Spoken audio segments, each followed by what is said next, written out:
ارشاد ہو رہا تھا، فرمایا کہ یہ جو نبی ارشاد فرما رہے ہیں یہ کوئی پہلی آواز نہیں ہے، یہ وہی آواز ہے جو ابراہیم علیہ السلام بھی اس سرزمین پر دے گئے ہیں۔ تو فنا ہوگا اور اعادہ ہوگا، اور اللہ تعالیٰ کے علم میں ہر چیز ہے۔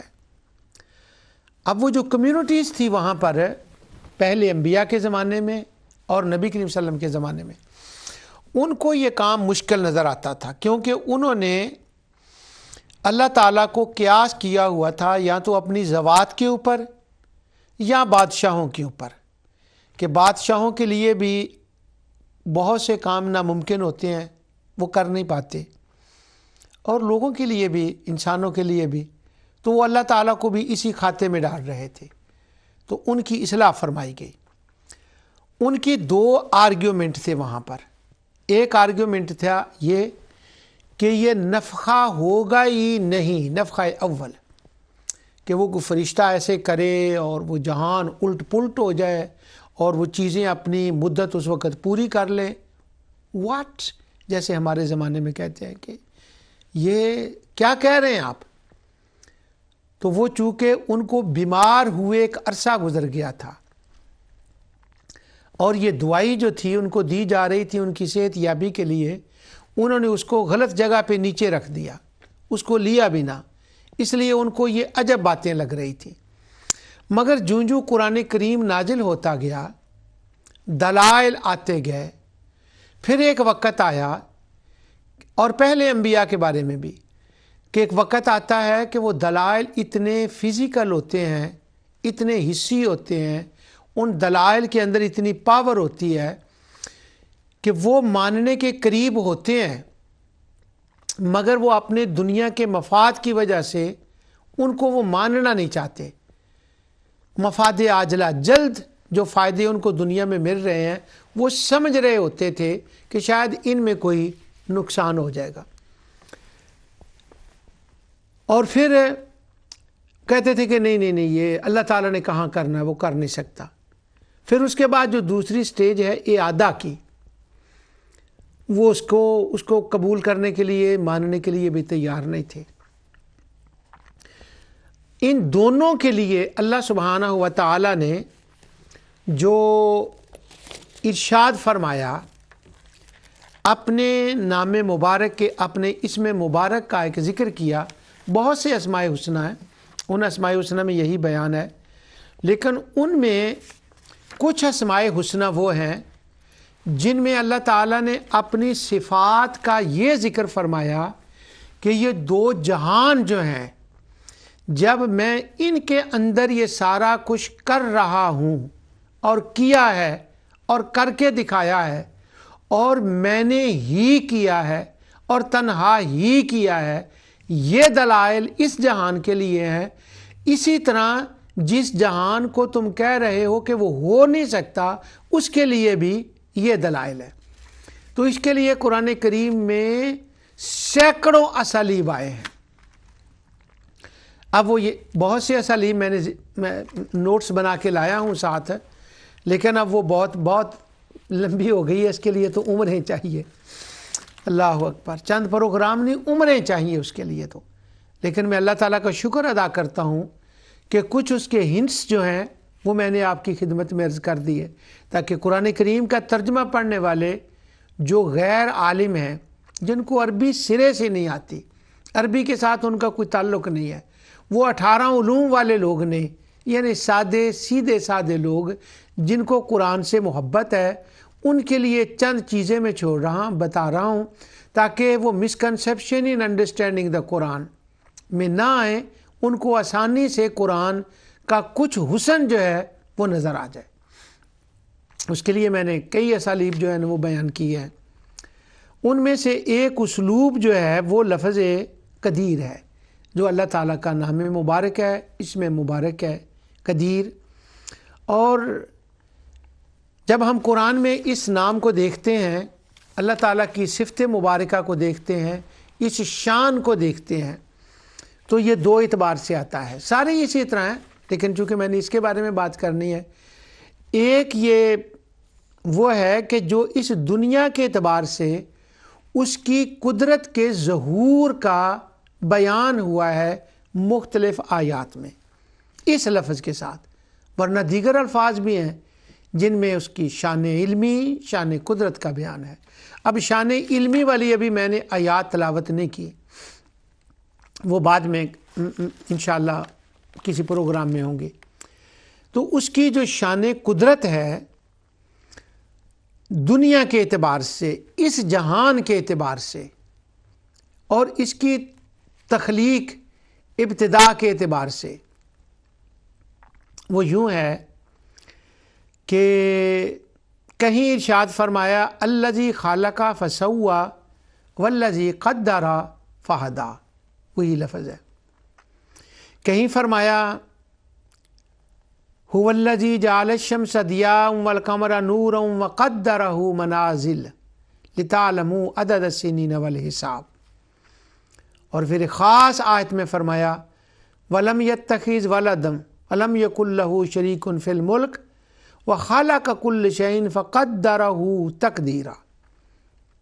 کچھ ایسی آیات ہیں جن میں اللہ تعالیٰ نے فرمایا ان اللہ علیم قدیر، اپنی صفت علم اور اپنی صفت قدرت کا بیان فرمایا۔ کیوں؟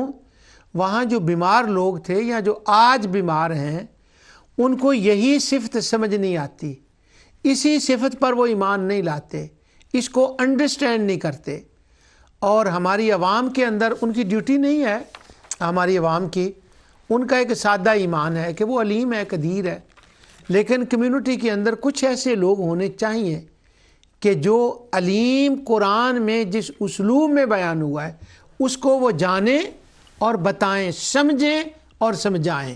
ہر ایک کے اوپر یہ فرض نہیں ہے، لیکن فرض کفایہ ہے۔ قدیر کا معنی جانیں، سمجھیں اور سمجھائیں، تو علیم قدیر کے ساتھ وہ ذکر آیا ہے۔ کہیں ما قدر اللہ حق کا قدری، واہ، یہ شان بیان کی گئی ہے۔ کہیں وَأَنزَلَ مِنَ السَّمَاءِ مَاءً بِقَدَرٍ، بات وہی ہے۔ اب جب میں اس کا ترجمہ آپ کو تھوڑا سا سناؤں گا تو یہ بات پھر کلیئر ہوگی۔ کہیں ہے وَاللَّهُ يُقَدِّرُ اللَّيْلَ وَالنَّهَارَ، اور کہیں ہے وَالْقَمَرَ قَدَّرْنَاهُ، اور کہیں ہے لِكُلِّ شَيْءٍ قَدْرًا، اور کہیں ہے وَكُلُّ شَيْءٍ عِندَهُ بِمِقْدَارٍ۔ معنی سب کا ایک ہے کہ وہ قدرتوں والا، وہ شانوں والا ہے۔ اور ان میں سے جو سورت مرسلات ہے، چھوٹی سورت ہے، چھوٹی چھوٹی آیتیں ہیں۔ میرے ایک فاضل دوست کہا کرتے ہیں چھوٹی چھوٹی آیتوں میں بڑی بڑی حقیقتیں بیان فرما دی گئی ہیں۔ سبحان اللہ، چھوٹی چھوٹی آیتیں، حقیقتیں بڑی ہیں۔ اور جو مرسلات کے اندر جو آیا ہے قدر کا لفظ، وہاں پر کسی وقت اس کا ترجمہ اللہ تعالیٰ توفیق دے پڑھیں، سماوی ارضی انفسی دلیلیں اور نفسی دلیل، الم نخلقکم من ماء مہین، ایک سفر کا ذکر ہے، اور آخر میں ہے فقدرنا فنعم القادرون۔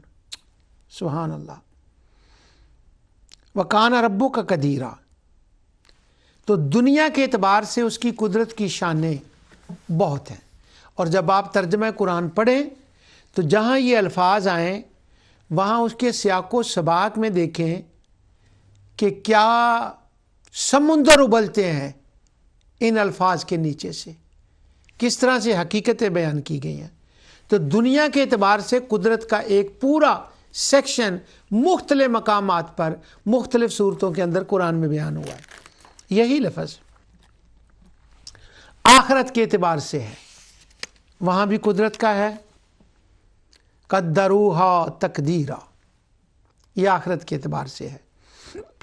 اولم یروا ان اللہ الذی خلق السماوات والارض قادر علی ان یخلق مثلہم بلا وہو الخلاق العلیم، وہ سورہ یاسین اس کا آخری رکوع، اور قادر علی ان یخلق مثلہم سورہ اسراء۔ سورہ احقاف میں بہت عظیم ہے کہ ولم یا بخلقہن بقادر، سبحان اللہ، قیامہ تو قیامہ ہے، الیس ذالک بقادر علی ان یحیی الموتیٰ۔ تو یہ چیزیں، یہ آیات ہیں آخرت کے اعتبار سے۔ اب دنیا کے لیے قدرت اس نے کیوں بیان فرمائی؟ اس لیے ایک تو وہ بندوں کو بتانا چاہتا ہے کہ وہ اللہ کو کیا سمجھیں اور اللہ کی تعریف کیسے کریں۔ الحمدللہ رب العالمین، کچھ اہل علم کہتے ہیں کہ یہاں قولو حذف ہے، اور وہ حذف کی مثالیں تو خیر بہت ہر زبان میں ہوتی ہیں، قرآن میں بھی، عربی میں ہے۔ تو یہاں الحمدللہ سے پہلے کل یا قولو محذوف ہے۔ اس کا مطلب یہ ہے کہ میں یہ چاہتا ہوں کہ تمہیں یہ پتہ چل جائے کہ میری تعریف کیسے کرنی ہے اور کیوں کرنی ہے، اور میں حکم دے کر ہی اپنی تعریف نہیں کرا رہا بلکہ اس کے ریزنز دے رہا ہوں کہ میں تعریف کے قابل کیوں ہوں۔ اور جہاں حمد کا لفظ آتا ہے وہاں اس نے وہ ریزن دیے ہیں کہ میں کیوں تعریف کے قابل ہوں۔ اس پر جب میں نے پروگرام اللہ تعالیٰ کی فضل سے توحید پر کیا تھا تو اس وقت تسبیح فاطمہ کے نام سے میں نے کافی پروگرام کیے تھے اور ان آیات کا ترجمہ سنایا تھا۔ اب تو وہ مدت ہو گئی، بہت وقت گزر گیا، بہت سال گزر گئے اس بات کو۔ تو اس کی شان قدرت کا بیان ہے، اور آخرت کے اعتبار سے جو ہے یہاں یہ ہے کہ جب وہ قدرت، شان قدرت بیان ہوتی ہے تو یہاں پر یہ ہے کہ جو لوگ تھے وہ مان نہیں رہے تھے کہ فنا ہوگا اور اعادہ ہوگا۔ یہ پچھلے پروگراموں میں نے وہ حوالے پڑھ دیے تھے۔ نہ فنا کو مان رہے تھے نہ وہ اعادہ کو مان رہے تھے۔ انشاءاللہ اگلے پروگراموں میں دوبارہ حوالے وہ لاؤں گا۔ اب یہاں پر قدرت کا جو شان آئی ہے آخرت کے اعتبار سے وہ یہ ہے کہ اولم یرو، اس کا مطلب ہوتا ہے ذرا تم دھیان کرو۔ یہ فزیکلی دیکھنا نہیں ہے، یہ دیکھ لیا، یہ نہیں۔ اولم یرو یہ بڑا خاص لفظ ہے۔ دھیان کرو، ڈوب جاؤ، غواصی کرو، غور و فکر کرو، اور پھر کیا، کس طرف دھیان کرو؟ ان اللہ الذی خلق السماوات والارض، کہ زمین آسمان بنے کس طرح سے ہیں، مینٹین کس طرح سے ہیں، عمریں گزر جائیں گی۔ اور والارض قادر، اس کی اس پر قدرت ہے، الی ان یخلق مثلہم، وہ دوبارہ جہان کو بنائے، وجعل لہم لا ریب مثلہم وجعل لہم لا ریب فیہ۔ میرے خیال میں غلط نہیں آیت پڑھ رہا، تو یہ پوری آیت نہیں لکھی، اشارہ لکھا ہے میں نے۔ اس میں کوئی شک نہیں ہے، یہ شک کرنے کی جگہ نہیں ہے۔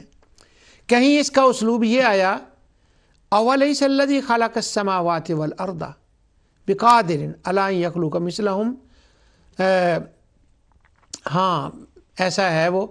ولم یا اب وہ کہہ رہے تھے دوبارہ کیسے اعادہ ہوگا، تو ان کو بتایا یہ جا رہا ہے زمین آسمان اس نے پیدا کی، اس پہ غور کرو۔ ولم یا بخلقہن بقادر، اب وہ اس کی ہمت ختم ہو گئی ہے، اس کی ہمت جواب دے گی ہے، اس کی طاقت ختم ہو گئی ہے، وہ کمزور ہو گیا ہے۔ وما، اور یہاں کیا تم سمجھتے ہو کہ اگر وہ دوبارہ پیدا کرنا چاہے تو تمہارے خداؤں سے کمزور کر دیں گے، یا نظام کائنات کو چلانا چاہے تو تمہارے خداؤں سے چلانے نہیں دیں گے؟ وما کان اللہ لیعجزہ من شیء فی السماوات ولا فی الارض انہ کان علیما قدیرا۔ تو یہ جو آیت قدرت ہے، وَهُوَ عَلَىٰ جَمْعِهِمْ اِذَا يَشَاءُ قدیر، جب وہ چاہے فنا کے بعد دوبارہ اعادہ کرے گا۔ تو اللہ تعالیٰ کو ماننے، اس پر ایمان لانے کا پہلا مطلب معنی یہ ہے کہ اس کی اس شان پر ایمان لایا جائے، عقیدہ آخرت پر، اس کی شان قدرت خداوندی پر۔ اور جو منکرین قدرت باری تعالیٰ، یہ میرا دل چاہتا ہے میں اس لفظ کا شبینہ پڑھوں. منکرین قیامت کہ قدرت باری تعالیٰ کے غلط عقائد اور شبہات اور آیات قرآنیہ کے ذریعے سے ان کی تصحیح. میں شبینہ اس لیے اس کے لیے کہتا ہوں کہ میرا دل چاہتا ہے میں پڑھوں کہ کتنے لوگ ہیں جو اس غلط فہمی میں خود بھی چلے گئے اور کروڑوں پاؤنڈ لگا رہے ہیں، ڈالر لگا رہے ہیں اور لوگوں کو غلط فہمی میں ڈالنے کے لیے، تاکہ وہ موجودہ دنیا کے جو مسلمان ہیں ان کے اوپر اپنی مرضی کا ایک غلط شرک کا فتویٰ چسپاں کر سکیں. اور وہ کہتے ہیں منکرین قدرت باری تعالیٰ تو ہوا ہی کوئی نہیں کبھی. اب یہ جو آیات میں نے پڑھی ہیں،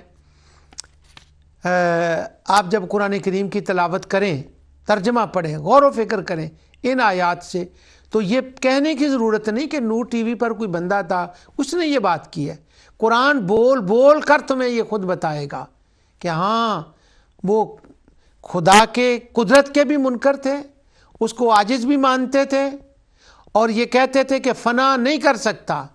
وہ یہ کہتے تھے کہ نعوذ باللہ اس کو پتہ نہیں ہے. وہ آیتیں بتائیں گی. وہ قادر ہے. اب یہ جو اعادہ والی بات ہے نا، اس کو انشاءاللہ اگلے پروگراموں میں یا اگلے پروگرام میں اس کے اوپر شروع کریں گے. اب یہ جو قدیر اور قدر والا لفظ ہے، یہ اس کے مختلف صیغے قرآن کریم میں آئے ہیں. وہ صیغے بھی میرے سامنے ہیں سارے، لیکن اب اتنا وقت اجازت نہیں دیتا کہ میں ان کو آپ کے سامنے پڑھوں. پہلے تو تھوڑا سا میں کوشش کرتا ہوں 1-2 آیتیں جو ہے نا وہ میں اگر 2-3 آیتیں تلاوت کر سکا تو انشاءاللہ، خاص کر کے سورہ احقاف کی. لیکن اس سے پہلے یہ کہ قرآن کریم میں اللہ تعالیٰ نے مختلف الفاظ کے تار اور مختلف اسالیب میں سینکڑوں آیات میں اپنی قدرت کے حوالے سے بیان فرمایا ہے. ان میں سے ایک خاص لفظ قدرت ہے. اس کے مختلف صیغے قرآن میں بیان آئے ہیں. قدیر،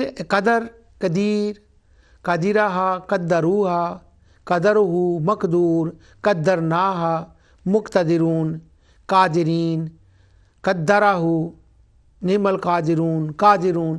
یہ مختلف الفاظ قرآن میں آئے ہیں. لیکن سب سے پہلے تو ہمیں یہ جاننا چاہیے کہ قدرت کا معنی کیا ہوتا ہے، قدرت کس کو کہتے ہیں.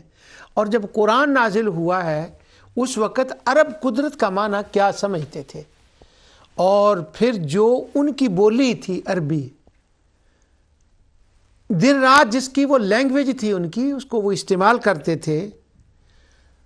وہ الفاظ جب آیات کے اندر ان کو فٹ کیا گیا، سیٹ کیا گیا، ہار کے اندر پروئے گئے آیات کے اندر، تو ان الفاظ کے اندر کس قدر جان تھی اور ان کے لیے وہ کس طرح سے ان